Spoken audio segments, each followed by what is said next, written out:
नमस्कार, मैं हूं निकिता और आप देख रहे हैं सत्य हिंदी। एक नजर डालते हैं अब तक की सुर्खियों पर। रायपुर में क्रिसमस के दौरान तोड़फोड़ करने वालों को मिली जमानत। बजरंग दल ने उतारी आरती।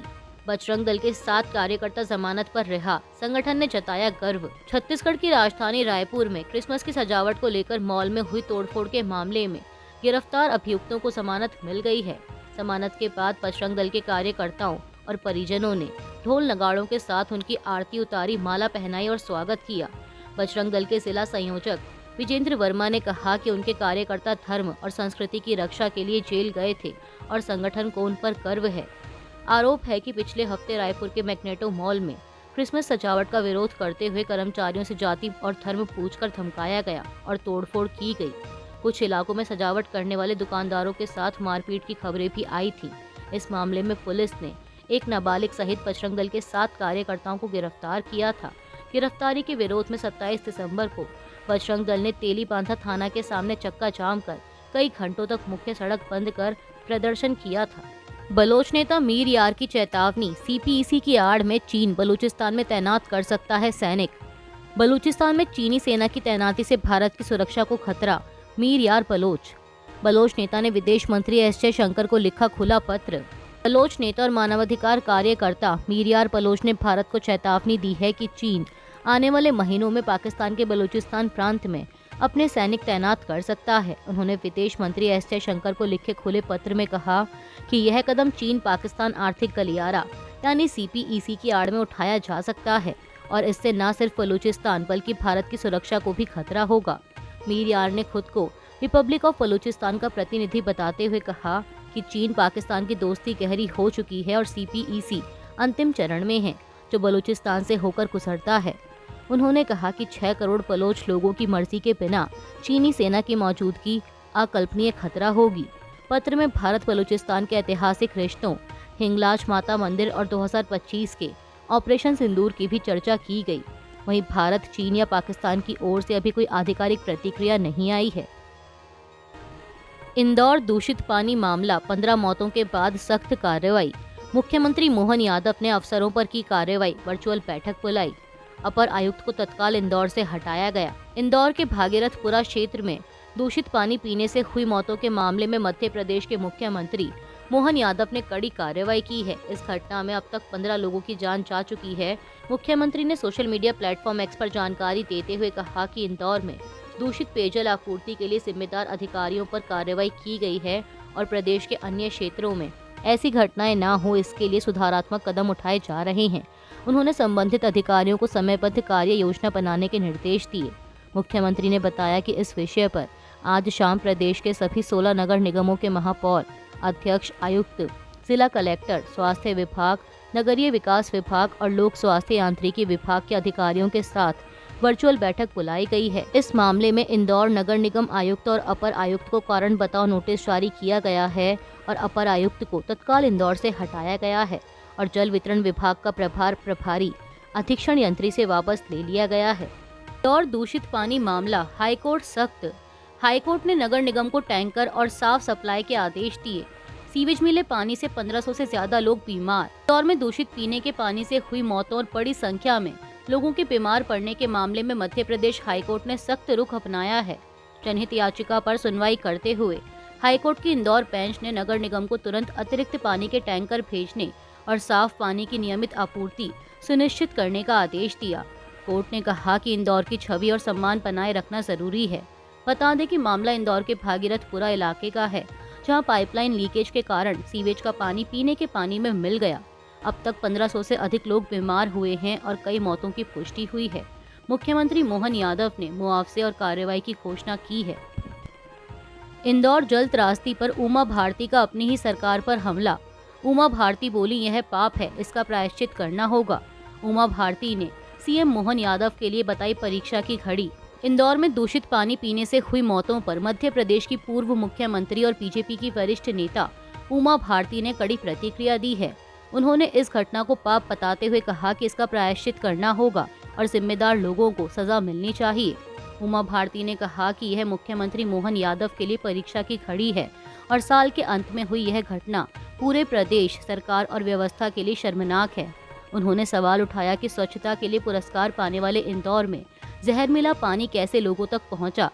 सरकार द्वारा मृतकों के परिजनों को 2-2 लाख रुपए मुआवजा देने पर उन्होंने कहा कि किसी की जान की कीमत पैसे से नहीं लगाई जा सकती। उन्होंने जिम्मेदारी से बचने वालों पर भी निशाना साधते हुए पद छोड़कर जनता के बीच जाने की बात कही। इंदौर दूषित पानी मामला, राहुल गांधी का राज्य सरकार पर हमला। पानी नहीं जहर बांटा गया, राहुल गांधी का सवाल, शिकायतों के बाद भी क्यों नहीं जागा प्रशासन।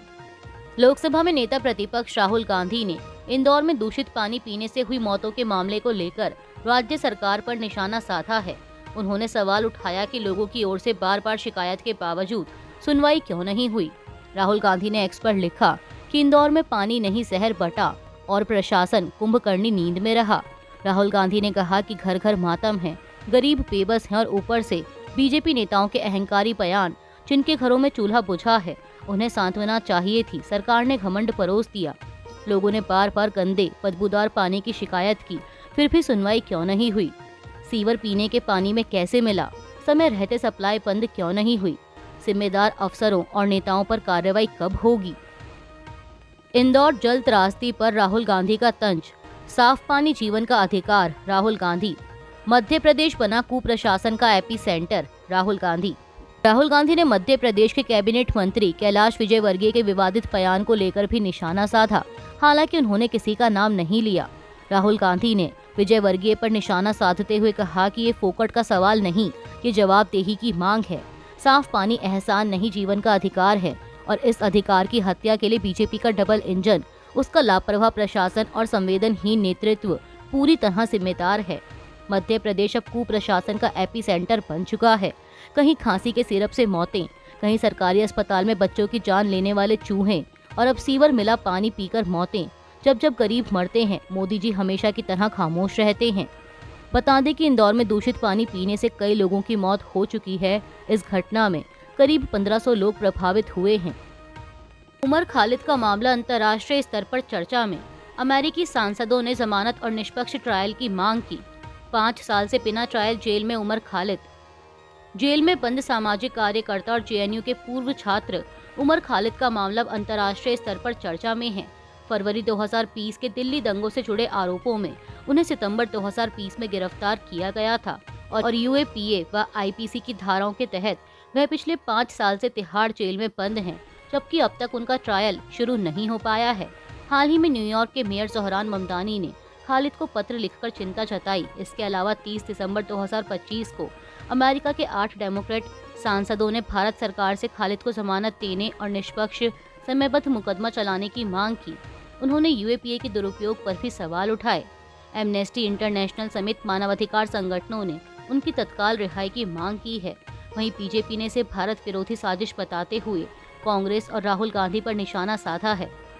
ताइवान के पास चीन के सैन्य अभ्यास पर अमेरिका सख्त। अमेरिका ने चीन से की संयम बरतने की अपील। चीन के सैन्य अभ्यास पर अमेरिका ने जताई कड़ी आपत्ति। बीते दिनों चीन ने ताइवान के आसपास के इलाकों में सैन्य अभ्यास किया। चीन का यह सैन्य अभ्यास 31 दिसंबर को समाप्त हुआ।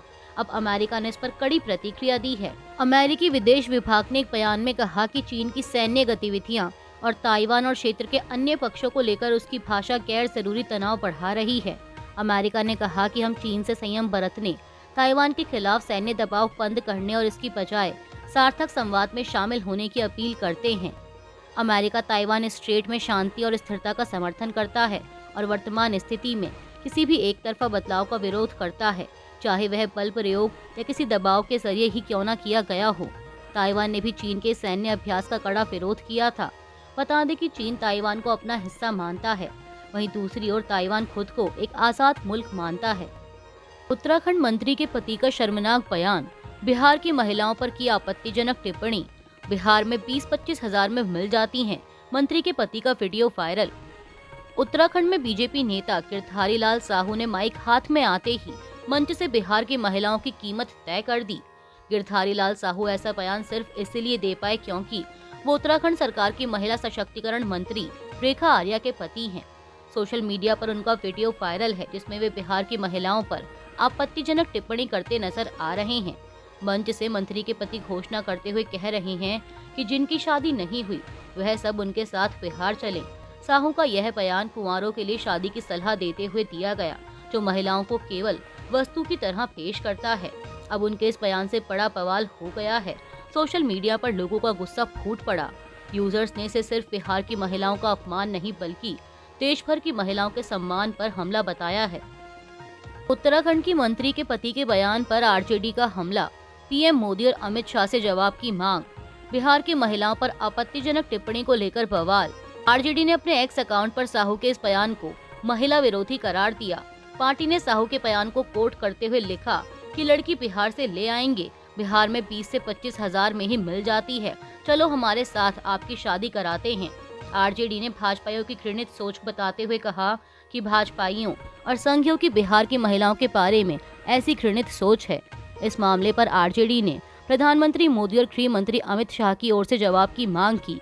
आरजेडी प्रवक्ता प्रियंका भारती ने भी अपने एक्स अकाउंट पर तीखी टिप्पणी करते हुए कहा कि मंत्री पति आपकी बीवी का कोई रेट पूछे तो कैसा महसूस होगा।